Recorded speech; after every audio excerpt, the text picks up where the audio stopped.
안녕하세요. 안전한 투자로 편안한 노후 준비 중경투 TV입니다. 네, 4월 24일 수요일입니다. 비트코인 66,400달러, 67,000달러까지 반등 왔다가 조정 오고 66,000달러 지켜주는 모습입니다. 비트코인 따라서 이더리움, 리플, 도지, 솔라나 등 메인 코인들 큰 변동 없고 자코인 위주로 상승을 하고 있고요. 5월 1일 FOMC하고 이번 주 빅테크 어닝이 코인 투심 좌지우지하는 소재로 이미 스타트 끄는 테슬라는 어닝 긍정적인 평가 받으면서 애프터장 플러스 10% 160달러까지 상승했습니다.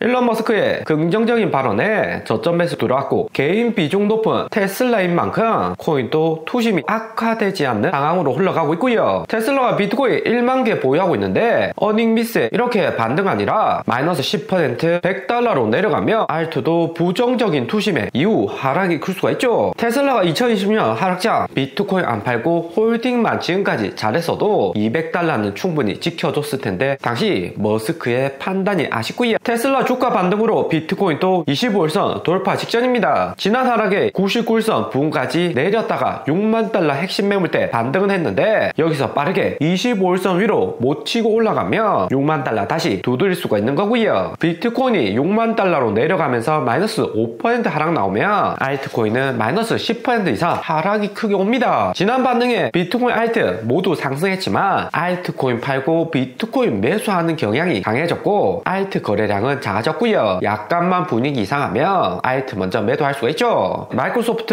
메타, 구글 어닝도 기다리고 있어서 당장에 큰 하락 나오긴 어렵고 빅테크들 실적 발표 이후 모두 하락 오는 장이 아니라 테슬라는 플러스, 넷플릭스 마이너스 이렇게 플러스 기업이 마이너스 기업 상쇄할 때는 큰 하락 없을 가능성이 높습니다. 테도 도면스를 보면 비트코인 6만 달러 하락에 5.1%까지 상승했다가 다시 내려오고 있고요. 5.1% 여기 점선 라인이 거시경제적으로 큰 이벤트 없으면 쉽게 못 돌파하고 다시 한 번 더 빨간색 추세 라인 터치할 수가 있고요. 비트코인 6만 달러 안 내려온다고 하더라도 알트가 상대적으로 하락이 크면 빨간색 추세 라인 터치할 수가 있죠. 여기 추세 라인 위와 5.1% 구간 위아래로 횡보하다가 연준금리 인하로 쭉 빠지면서 하반기 비트코인 8만 달러 알트 불장 나오지 않을까 예상이 됩니다. 중동전쟁 금리 인하 연기되는 리스크 있기는 하지만 바이든 재선이 우선이기 때문에 물가 어느 정도 잡히면 연준이 우선적으로 돈 풀 가능성이 높죠. 알트코인도 점차 하락은 하고 있지만 완전히 폭락 오는 게 아니고 하반기 알트 불장전 최고의 매수 타이밍 나오고 있습니다. 이더리움 계열 대장 코인인 폴리곤 차트 보면 23년 6월 SEC 증권 부류로 1100원에서 700원 30% 넘게 하락을 했었고 이번에도 3월 이더리움 커뮤니티 SEC 조사 이후 1000원 구간 간신히 버티고 있습니다. SEC가 이렇게 메인 알트 조사하는 이유는 코인 시장에 버블 생기지 말라는 거고요. 미국 자본주의는 중국처럼 코인 시장 완전히 문 닫게 해버리진 않고 연말 바이든 재선도 있으니까 비트코인만 ETF 승인해서 열어두고 알트코인은 최대한 버블을 억제하겠다는 거죠. 하지만 비트코인, 나스닥 다 상승하는데 알트코인 투신 언제까지 억제할 수만은 없습니다. 23년 폴리곤 차트 보면 연초에 비트코인 상승에 반등은 했지만 SEC 증권 부류로 재하락을 했고요. 약간 반등 이후 다시 저점 리테스팅에 들어갔죠. 저점 갱신되고 나락가나 했지만 비트코인 ETF 호재로 알트 버블장 오면서 상승을 했습니다. 그리고 이번 경우에서도 SEC의 알트코인 제재는 100% 하락 시그널이었고요. 알트코인 시가총액 4위인 리플만 봐도 2020년 SEC 타겟된 다음 4년 지났는데 여전히 재판 중이고 소송 비용만 2천억 넘게 사용을 했습니다. 웬만한 알트코인들은 SEC 소송 제기하면 소송하는 쪽보다 빠르게 코인 포기하고 새로운 코인 만드는 쪽이 수익이 더 많을 듯 하고요. 폴리곤이 빅테크 어닝 호재로 약간 반등은 오겠지만 23년처럼 다시 바닥으로 갈 수 있는 거고 다음 바닥 오면 폴리곤 포함 하락 큰 이더리움 계열 코인들도 모아볼만 합니다. 5월 블랙락 이더리움 환물 ETF 승인 안 해줄 거 뻔해 보이고 8월 이후가 가능성 높으면서 금리 인하 동시에 알트코인도 해피엔딩이 나올 수 있죠. 폴리곤은 21년까지만 해도 알트코인 중에서 메인 강세 코인이었습니다. 메타, 인스타그램과 연동되고 NFT 거래도 오픈시에 전체에서 폴리곤으로 많이 이루어졌고요. 하지만 블러 NFT 마켓 생기고 점유율 1등도 뺏긴 상황에서 폴리곤의 고점은 낮아지는 상황입니다. 이후 폴리곤 반등 온다고 하더라도 세력들 팔기 바빠진 코인으로 다음 반등에 고점 넘기기는 쉽지 않아 보이고요. 그리고 테슬라 어닝 보기 전 코인 호재가 나왔습니다. 미국 연방예금보험공사 어드바이저 기관 두 곳이 각각 2천만 달러 이상의 피델리티 비트코인 ETF를 투자를 했고요. 약간만 보여주기식 매수가 아니라 포트폴리오 6%, 5% 차지할 만큼 비중 높게 매수했습니다. 레가시 웰스 어셋 매니지먼트 유니티드 캐피탈 매니지먼트로 여기 블룸버그 터미널에서 하루 만에 2천만 달러 이상 매수한 것을 알 수가 있고요. 블랙락 ETF 승인만으로 비트코인이 미국에서 공식 인정한 기관 투자처가 되었고 1월 ETF 상장 이후 지켜보던 공공기관 자금들도 들어오고 있습니다. 연기금 보험공사 이런 안전투자 원하는 기관들은 분할 투자가 정석이긴 하지만 새로운 자산 바로 들어오기보다는 이렇게 몇 달 지켜보다가 늦게 들어오는 경우가 많고요. 공공기관에서 투자하는 만큼 손실 나오면 현 정부 투심에도 부정적일 수가 있는 거죠. 블랙록에서 코인 투심 안정시키기 위해서 최대한으로 조치하고 있는데 백악관 장악한 블랙록이 공적 자금 움직여서 코인 투심 잡아주고 있습니다. 글로벌 기관 개인들은 미국 공공기관이 이렇게 비트코인 매수한다 시그널 주면 안 팔고 홀딩할 가능성 높아지면서 펀드멘탈은 더욱 강해지는 거죠. 이번 공적 자금 진입은 긍정적이지만 4월 22일 기준 블랙락은 27만 3천 개의 비트코인 보유를 하고 있습니다. 신규로 플러스 296개 매수 있었는데 ETF 상장되고 단 한 번도 마이너스 없이 계속해서 플러스고요. 하지만 신규 매수 물량은 여기 일별 거래량만 봐도 200개, 400개 매우 낮아진 상황입니다. 블랙락 포함 피델리티, 아크인베스트 등 전체 ETF 회사들 물량 보면 200개로 매우 낮은 수준이니까 다른 회사들도 신규 매수 물량은 저조한 상황이고요. 블랙락 296개, 피델리티 500개, 아크인베스트 300개, 바네크 100개, 위즈덤트리 110개로 전체 매수량은 1400개 수준입니다. 거기에 그레이스케일 매일 매도하는 500개씩 마이너스 시키고 나면 소수 미국 기관 매수량은 900개로 1000개도 안 되는 물량으로 나오고 있고요. 2월, 3월 하루 만에 1만 개씩 매수하는 것과는 기관들 매수 물량이 90% 이상 크게 감소한 점을 알 수가 있습니다. 무엇보다 빅테크 실적은 잘 나왔지만 가이던스 불안하고 나스닥도 당장에 큰 상승 쉽지 않아 보이니까 코인으로 들어온 자금도 제한이 되는 거고요. 그리고 테슬라 드디어 4월 실적이 발표되었습니다. 시장 예상대로 미스 나왔지만 주가는 애프터장 160달러 상승 중이고요. 테슬라의 주당 순이익은 작년 4월 동기 대비 절반 가까이 떨어졌고 매출도 하락을 했습니다. 테슬라 자동차 팔아서 나기 마진율도 17.4%로 엔비디아, 마이크로소프트 40%보다는 확실히 낮은 수준이고요. 테슬라의 재무제표 보면 자동차 판매 수익은 17,300밀리언으로 작년 각 분기보다도 낮은 수준으로 떨어졌습니다. 마이너스 13% 하락에 마진율도 17.4%로 계속해서 낮아지고 있고요. 테슬라가 2021년대만 해도 마진율 30% 넘었는데 차량 가격 하락과 할부 지원, 고금리로 인해서 영향을 크게 받고 있습니다. 거기에 테슬라의 현금 흐름 보면 작년 비트코인 팔아서 그나마 현금 좀 가져가서 다행이지 이번에는 마이너스 2,500밀리언 크게 감소를 했고요. 보유하고 있는 현금이 계속해서 줄어들고 있는 거죠. 하지만 이런 부정적인 테슬라 어닝 이미 시장이 예상을 했었고 어닝콜에서 일론 머스크 발언이 무엇보다 중요를 했습니다. 일론 머스크는 올해는 작년보다 매출이 더 높을 것 같다 이야기를 했는데 상반기는 고금리 영향으로 줄어들겠지만 하반기 갈수록 판매량은 증가할 것으로 예상을 했고요. 8월 8일 출시 예정인 로보택시를 일론 머스크는 사이버 택시로 명명을 했습니다. 거기에 테슬라 소프트웨어 분야의 매출이 25%나 동기 대비 상승했는데 FSD 자율주행이 기존 12만 명에서 180만 명까지 늘어났고 테슬라 자율주행 성능 올라갈수록 점점 더 수요는 증가할 것이다 이야기를 했습니다. 테슬라가 이전에는 자동차 팔아서 매출을 가장 많이 가져왔지만 이후에는 자율주행이 애플의 앱스토어처럼 수익의 큰 부분을 차지할 것이다 이야기를 했고요. 그러면서 테슬라 2025년 하반기 생산 시작으로 기존의 모델 3, 모델 Y 이외에도 새로운 모델을 출시할 것이다. 저가 차량 출시하면서 본격 중국 시장에서도 우위를 가져간다는 거고요. 오늘의 영상은 여기까지입니다. 좀 더 디테일한 투자 정보가 필요하신 분들은 커뮤니티로도 자료가 공유되니까 멤버십 가입과 구독 부탁드립니다. 감사합니다.